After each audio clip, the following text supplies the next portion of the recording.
Pemirsa mliginipun para sutresna Pilanosta pilihan lagu nostalgia kita pepanggihan mari wonten ing dinten menika Rebo 8 Februari 2006 sesarengan kalian kula Maria Kadarsih lan konco ingkang makarya wonten ing studio inggih menika Mbak Suti wonten ing operator kalian Mbak Sri Hartati minangka pengarah acara. Para miyarsa ingin badhe telepon kula aturi sabar rumiyin samangke badhe dipun aturaken lagunipun pilihan saking Pak Tardi nggih, balada seorang penyiar saking Bimo. Di kau penyiar pujaan pendengarmu, suaramu sungguh merdu. Di kau penyiar pujaan pendengarmu, suaramu merdu. Yogyakarta, sebuah kota yang indah, penuh dengan nilai budaya dan filosofi. Disinilah masyarakat hidup, bekerja dan berkarya sesuai dengan budaya dan filosofi tersebut. Banyak budayawan dan seniman lahir di kota ini. Ketekunan, keteguhan, ketulusan, kecintaan dan tanggung jawab terhadap profesi adalah sebuah fondasi yang baik, seperti halnya yang telah dilakukan oleh Maria Kadarsih. Mengawali pendidikan di TK Notodilagan, Kecamatan Keraton, Yogyakarta, kemudian sekolah dasar di Keputaran II dan kelas 4 sampai dengan kelas 6 di SD Kintelan 1. Maria Kadarsih merupakan putri ketiga dari 5 bersaudara, pasangan Bapak S. Sugito Danutiprojo dengan Ibu Maria Magdalena Sri Sucina. Memasuki jenjang sekolah menengah pertama di SMP Negeri 7 Terban yang kini lokasinya ditempati SMP Negeri 8. Lulus SMP, langsung mendaftar dan diterima sebagai murid di Semia Gowongan. Namun sayang, baru mengikuti proses belajar kurang lebih 3 bulan, orang tua tidak sanggup membayar uang sekolah. Keinginan kedua orang tua, Maria harus menjadi seorang guru. Maka setelah lulus dari Sekolah Pendidikan Guru Paramita Steladus, diharapkan segera mendapatkan pekerjaan. Namun bagi Maria, menjadi seorang guru belum bisa ia jalani. Maria juga sempat melamar pekerjaan di Merpati Airlines sebagai pramugari. Namun kali ini gagal. Dalam situasi bingung seperti itu, saya mendengarkan siaran radio. Mendengarkan radio itu merupakan salah satu hobi saya, terutama pada saat saya terpaksa keluar dari Semia dan menunggu tahun ajaran baru. Saya mendengarkan siaran Radio Rejo Buntung. Waktu itu menyiarkan pengumuman dibutuhkan penyiar putri untuk Radio Rejo Buntung. Nah, Rejo Buntung itu menyiarkannya 2 kali, jam 5 sore dan jam 10 pagi.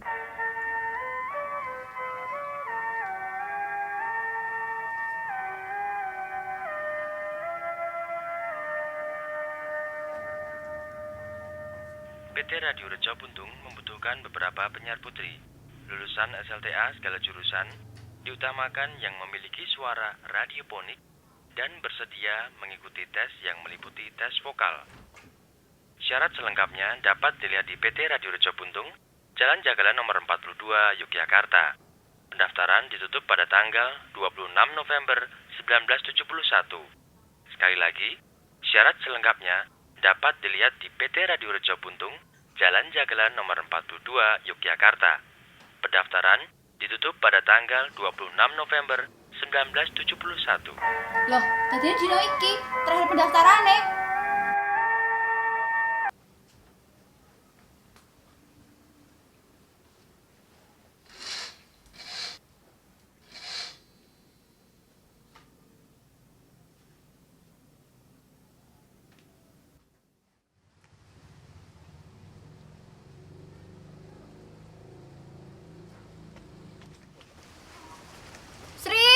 Sri Budi, Sri Budi, ada apa? Pemuda, kemana langkahmu menuju? Apa yang membuat engkau ragu? Tujuan sejati menunggumu sudah. Tetaplah pada pendirian semula. Di mana artinya berjuang tanpa sesuatu pengorbanan? Kemana arti rasa satu itu? Bersatulah semua seperti dahulu. Lihatlah ke muka, keinginan luhur kan terjangkau semua. Bersatulah semua seperti dahulu. Lihatlah ke muka, keinginan luhur kan terjangkau semua.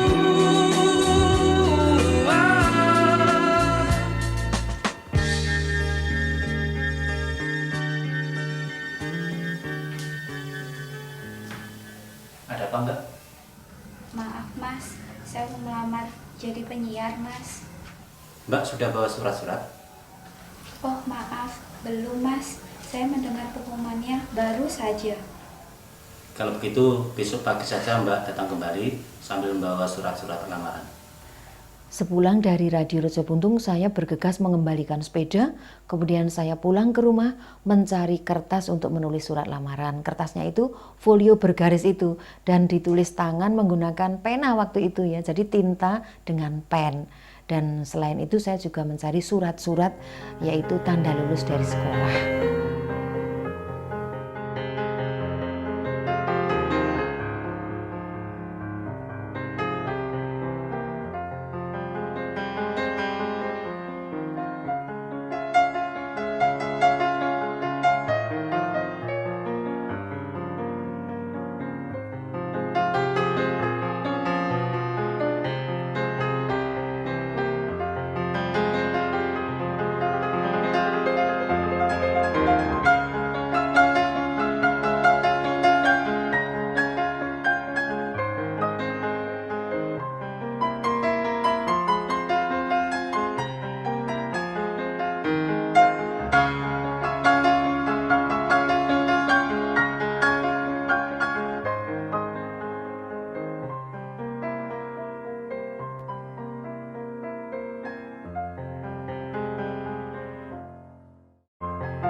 Dari 67 pelamar pada waktu itu diterima 3 orang.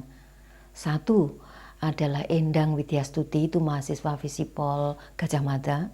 Kemudian yang kedua, Mimin Laksmi Sumantri, di mana kakaknya itu adalah penyiar RRI. Dan yang ketiga adalah saya, orang yang sama sekali tidak tahu siaran. Awal pertama kan kami seleksi dari vokal, ya. Jadi untuk seorang penyiar kan kita mengutamakan vokal.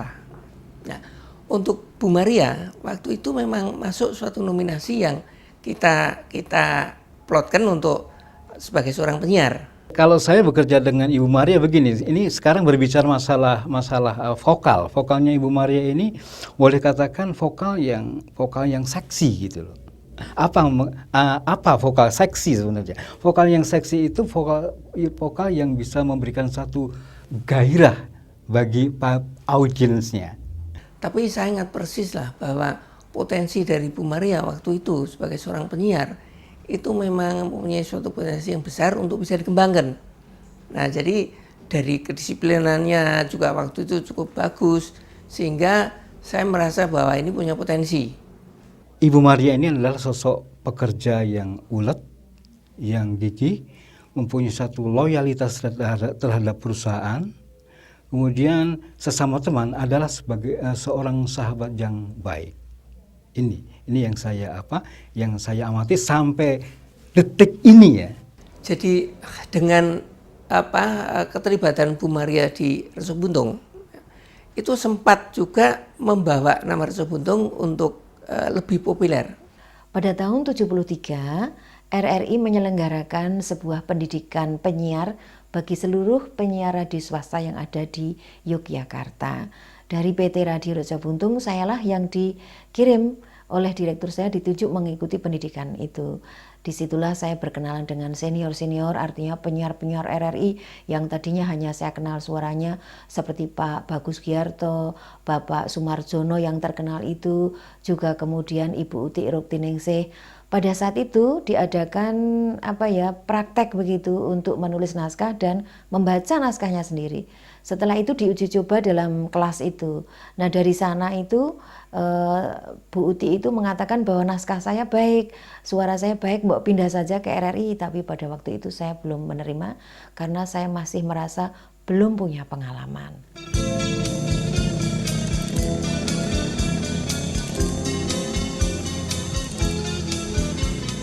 Disinilah kemudian Maria Kadarsih diangkat menjadi kepala siaran di Radio Reco Buntung pada tahun 1975. Sekitar tahun 1977, Maria Kadarsih mulai merambah ke MC atau pembawa acara.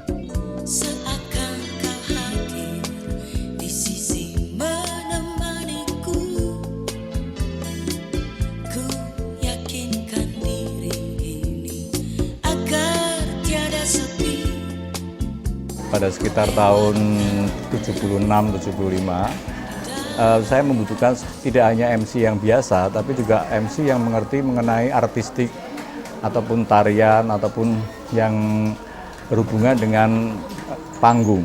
Jadi tidak hanya mengerti mengenai bagaimana berbicara, tapi juga mengerti mengenai seni panggung. Dan saya menganggap pada waktu itu, Ibu Maria Kadarsih mempunyai potensi yang besar sekali karena saat itu Ibu Maria Kadarsih sudah berkecimpung di dalam bidang teater. Jadi saya memilih Ibu Maria untuk menangani pagelaran-pagelaran saya karena beliau juga mengerti mengenai seni tari dan seni pertunjukan sehingga membantu keberhasilan daripada suatu pementasan daripada The Glass and Dolls.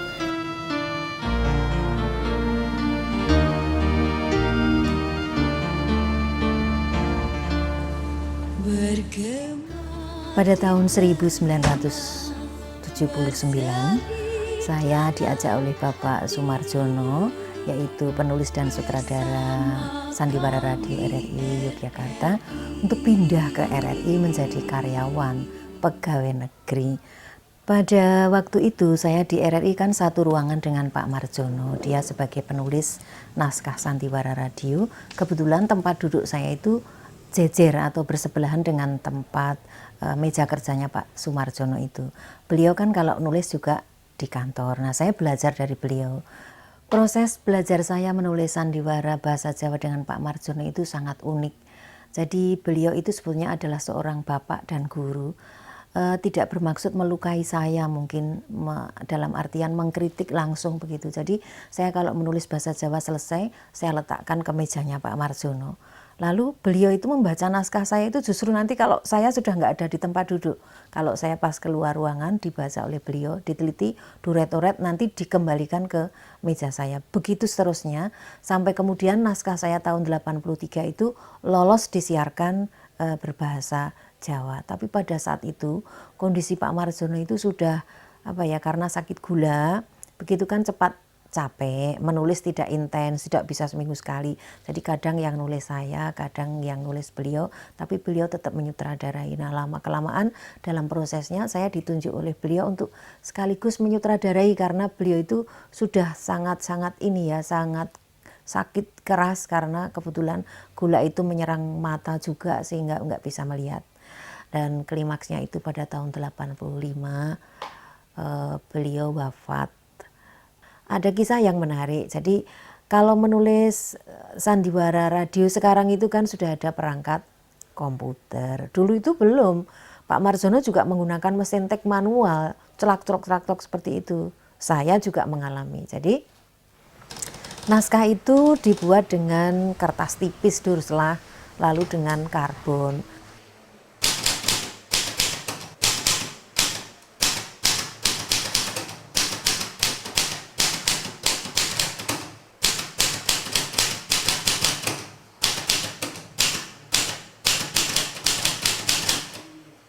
Nah, karena pemainnya 7, operatornya 2, diperlukan 9. Waktu itu belum ada fotokopi.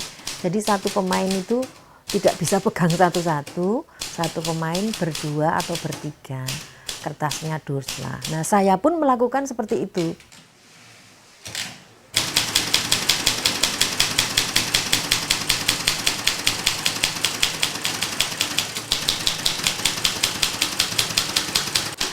Nah, karena waktu saya di kantor itu tidak bisa konsentrasi, saya kemudian menulis naskah sandiwara radio itu di rumah. Waktu itu saya sudah punya anak 2 kan, Yosi dengan Yopi. Waktu untuk menulis itu kan malam hari. Padahal mesin ketik biasa itu kalau saya tidak keras-keras mengetiknya, memukulnya, itu kan yang bagian bawah tidak akan kentara. Jadi saya harus keras-keras. Di sisi lain kalau malam hari karena saya bekerja di kamar tidur, saya takut kalau Yosi sama Yopi nanti bangun ini tidurnya. Jadi saya cari ando, selimut, apa-apa saya taruh di bawah mesin ketik itu. Harapannya supaya anak-anak itu tidak bangun, tetapi saya dapat mengerjakan naskah sandiwara radio saya selesai. Nah, itu pun masih ditambah lagi. Kalau naskah itu keliru, kalau sekarang pakai komputer kan tinggal di-del, dipindah, mau di bawah halaman berapa. Dulu tidak, saya memakai setip, belum musim tape X itu sangat mahal. Jadi kalau keliru di atas 1 harus semua disetip 1 sampai 5 begitu saya setip. Nunggu setip, nanti idenya sudah pengen bla bla bla bla bla begitu, saya rem dulu karena ini ngetiknya di mana wong ini baru saya setip baru saya setip bisa saya lanjutkan begitu. Nah, TPX juga begitu, sudah ada TPX. Jadi idenya sudah bablas kemana, saya harus sabar nunggu kertas itu kering, satu-satu saya TPX, saya tata kembali, saya lanjutkan. Kalau saya ingin mengubah cerita, misalnya adegan 2 mau saya rubah, otomatis sebagian besar dari 3 halaman itu harus saya buang, saya ngetik lagi ulang dari halaman yang saya inginkan. Mbak Maria itu kalau saya tanya tanda kutip dibayar biro sih, gitu. Kalau bukan karena semangatnya untuk menulis, itu dia tidak akan seperti itu. Itu kan hidup ya, hidup beliau itu dicurahkan untuk menulis. Beliau tidak mikir aku oleh biro, tidak mikir. Karena itulah hidup beliau itu ya, seperti nafas beliau. Ini yang sulit mencari orang seperti itu. Kalau orang setahun bisa menulis 1, dimainkan berkali-kali, setiap main ini didaftarkan, ini naskah harganya sekian gitu. Ya lain kan. Jadi Mbak Maria itu dapat anugerah, betul-betul dapat anugerah. Bu Maria sebagai seniman yang otodidak tetapi dia punya talenta khusus. Yang pertama itu soal mood. Biasanya seniman itu bekerja berdasarkan mood, sehingga produktivitasnya rendah. Tetapi itu tidak berlaku pada Bu Maria yang beliau sangat bisa menyesuaikan dengan kultur industri penyiaran yang menuntut deadline waktu, sehingga setiap minggu pasti harus berkarya. Kita mengetahui bahwa sampai akhir 80-an, memasuki awal 90-an itu sebenarnya apresiasi publik melalui media atau melalui media massa itu semakin menurun, terutama dari para kritikus. Tetapi Ibu Maria tidak pernah mempedulikan apakah ada kritik atau apresiasi dari para ahli atau tidak, nggak peduli. Yang penting beliau berkarya untuk melayani apa yang biasa disebut dengan silent majority, yaitu kelompok diam, tetapi dia sesungguhnya mereka itulah yang sesungguhnya menjadi pendukung fanatik dari sandiwara radio. Baru beberapa tahun saya menjadi penulis, itu pada tahun 85 saya memperoleh penghargaan juara pertama penulisan dan produksi drama radio tingkat nasional yang diadakan oleh RRI. Jadi pada tahun 85 itu baru diadakan pertama kali ya. Pertama kali judul lombanya itu adalah Perebutan Piala Suara Kencana Drama Radio. Dan sayalah yang mendapatkannya yang pertama kali, judulnya itu Pahit yang Manis. Ini seperti sebuah lambang bahwa saya pahit dalam belajar naskah, penulisan naskah sandiwara radio, tetapi ternyata saya diberikan sesuatu yang manis, yaitu mendapatkan kejuaraan yang pertama dengan judul Pahit yang Manis itu, yang pialanya pada waktu itu diserahkan oleh Menteri Penerangan Republik Indonesia di Balong itu pada tahun 1985.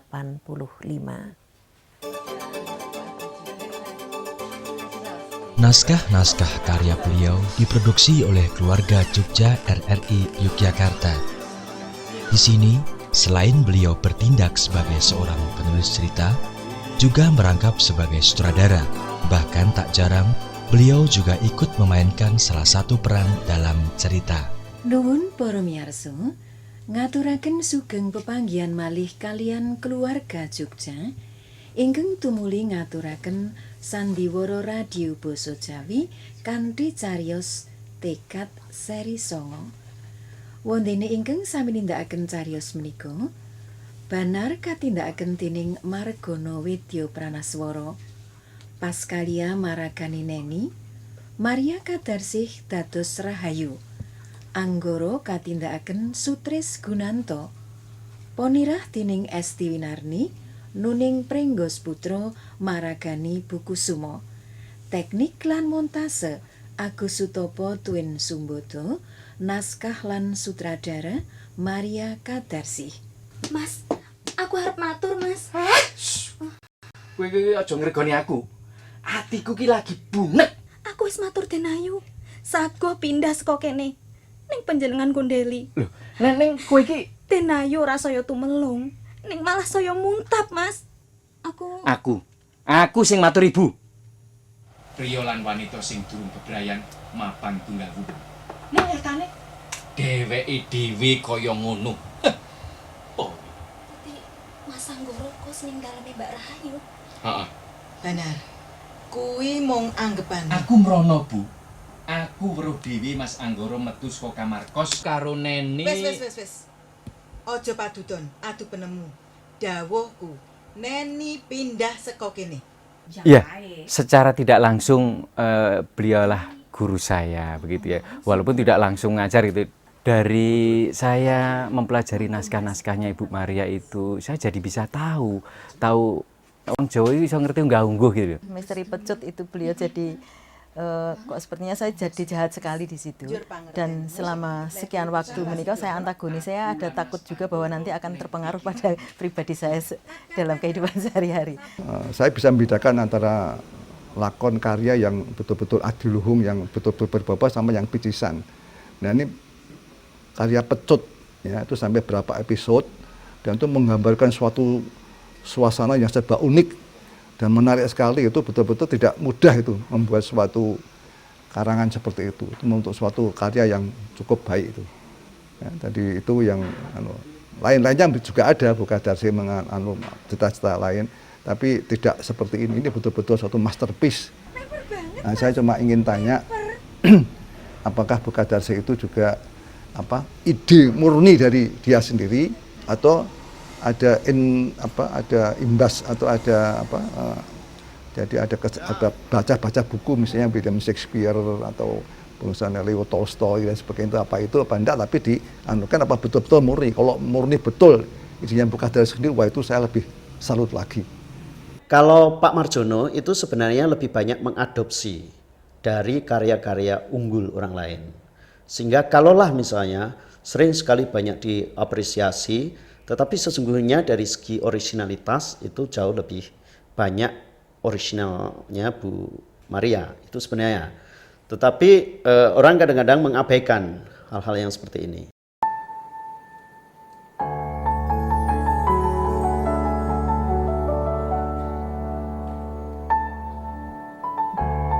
Kecintaan terhadap profesi dan pengabdian yang total membuat Maria Kadarsih terus berkarya.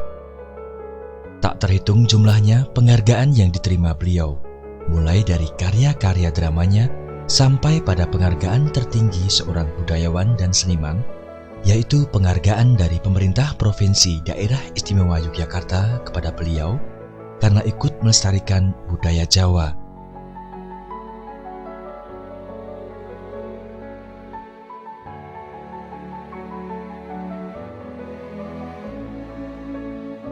Penghargaan ini saya terima dari pemerintah Provinsi Daerah Istimewa Yogyakarta, diberikan kepada saya sebagai satu penghargaan atas pengabdian, terutama dalam hal pembinaan, pengembangan dan juga pelestarian kebudayaan Jawa, terutama sastra Jawa. Bu Maria Kadarsih menerima penghargaan dari pemerintah daerah DIY itu karena pengabdiannya, khususnya mengenai masalah budaya Jawa dan lebih khusus lagi sastra Jawa di daerah istimewa Yogyakarta dan khususnya dan sekitarnya secara kebetulan, dan memenuhi beberapa kriteria yang target mengenai masalah ini atau minimal itu justru lebih. Jadi naskah yang kami ketahui pada waktu itu jumlahnya sudah 1.900 sekian, hampir 2.000 itu. Sehingga satu-satunya itu wanita yang lolos untuk mendapatkan dan pantas untuk mendapatkan penghargaan dari pemerintah DIY. Harapan saya, meskipun saya belum mampu berbuat lebih banyak lagi, namun semoga apa yang telah saya lakukan selama ini memberikan inspirasi kepada kita semuanya, bahwa bakat atau talenta apapun yang diberikan Tuhan kepada kita, hendaknya kita abdikan, kita kembangkan untuk kepentingan sesama. Bagaikan kita menyalakan lilin atau pelita, tentu tidak akan kita letakkan di bawah meja, tapi kita letakkan di atas meja, agar sinarnya itu menyinari sekeliling kita. Demikian juga bakat yang diberikan Tuhan kepada kita, semoga dan hendaknya bermanfaat bagi sesama. Tiada lembah, tiada gunung, tiada kota, tiada dusun, suaramu terdengar merayu, mengantarkan lagu-lagu, baik siang maupun malam, baik suka